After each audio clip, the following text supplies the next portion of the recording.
And yeah, so I want to tell a little story tonight about a last bus, not a last train. So I met my wife, Katie, who was sitting behind me, on JET. She started the same year I did, and she had perhaps the mixed blessing of having the most spacious apartment in the big city. I suppose we Naka Jets were really the lucky ones because she let us crash there on weekends when we fled our little villages of children and the elderly and nobody else in between.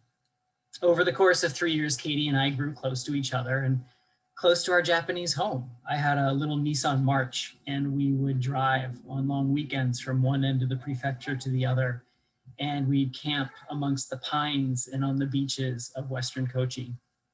A few years after JET, life gave us a reason to pause for a couple of months before making a big change. And so we took the opportunity to go back to Japan to walk the famous Shikoku 88 temple pilgrimage.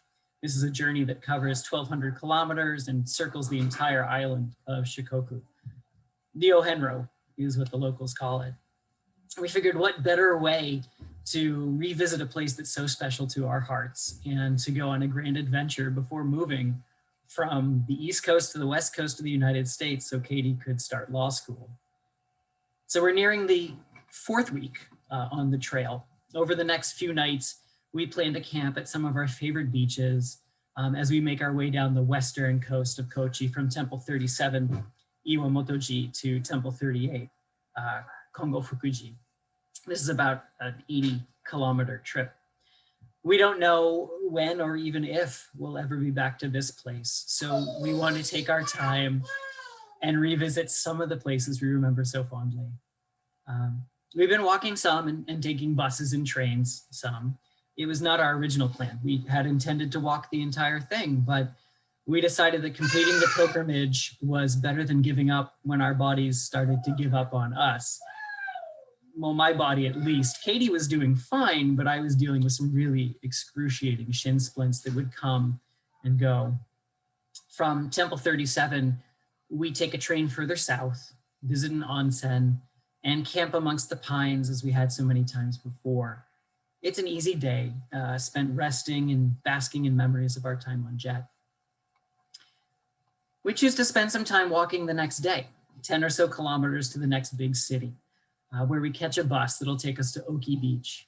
Oki Beach is one of our all-time favorites. It's popular with the surfers. It's the first beach where I had to put into practice the skill of swimming parallel to the coast in order to actually get back to shore. One time, Katie and I had spent a night there years before when we were on JET, and it was on a day when they had been burning brush on the beach in these big pits that they dug in the sand. They were still smoldering when we got there, and I was able to dig up some coals and light us a bonfire that we enjoyed before going back to our tent. So the bus ride is uneventful, but we start getting excited as the beach comes into view. When we move to get off at our stop, the driver warns us, this is the last bus of the day and there's a typhoon coming. Are you sure you want to get off here? Katie and I are lost in a fog of nostalgia, and we tell him, yeah, no worries, thanks. We hop off the bus. We trudge down the hill to the beach, and yeah, those clouds are looking kind of dark, and yeah, those waves are a lot rougher than usual. Well, we're here now, and we're gonna have to make the best of it. Our map shows that there's a joyful family restaurant just on the main road across from the beach. So we head in that direction of hopes of a warm dinner and maybe a beer or two. We cross the sand. We walk through a swath of trees that separate the beach from the road. And we spot what appears to be a surf shop / restaurant called Umihiko's Playground. Well, how could we possibly say no? The place is run by a husband and wife. The wife is from Osaka and she makes a mean okonomiyaki. We asked them if we can use their computer to check the weather, and yeah, the typhoon is confirmed and it's looking a lot worse than we had thought it was going to be. We have another round of beers because they're nice and we feel like hanging out for a bit, you know, for some reason or other. Feeling warm and happy with food and beer, we go back to the beach. The wind is picked up and the clouds are ominously looming. We obviously can't put up our tent on the beach, so we look around for some kind of shelter. There's a bathroom set back from the trees a bit. It's a large building. And there's banks of sinks on either side, and what luck, there's a large disabled bathroom right in the middle with its own door, a perfect place for a private sheltered place to camp. The door is locked. So, time to reassess the situation. It looks like we might just be able to squeeze our tent in between a bank of sinks and the bathroom doors on one end of the building. The floor looks clean enough. And at this point, it's getting dark and the wind is getting stronger. We have no phone. We have no way to find another place to sleep for the night. So we got to make the best of it. We set up the tent quickly, experienced after many days on the trail. We stash all of our belongings in the tent in case of the impending rain. We attempt to salvage a little bit of beach time sitting on the sand eating Oreos, but the wind is too strong, it's too bitterly cold, and we have to quickly return to the tent. The sea is roaring as we settle down and shut off our lights.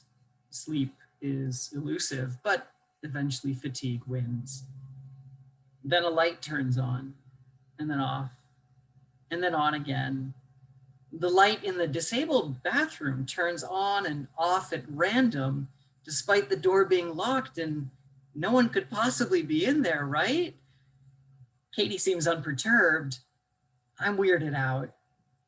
It takes quite a while for me to get back to sleep. In the morning, the typhoon has passed. The wind and rain persist, though. We pack up, put on our rain gear, and continue south to Temple 38.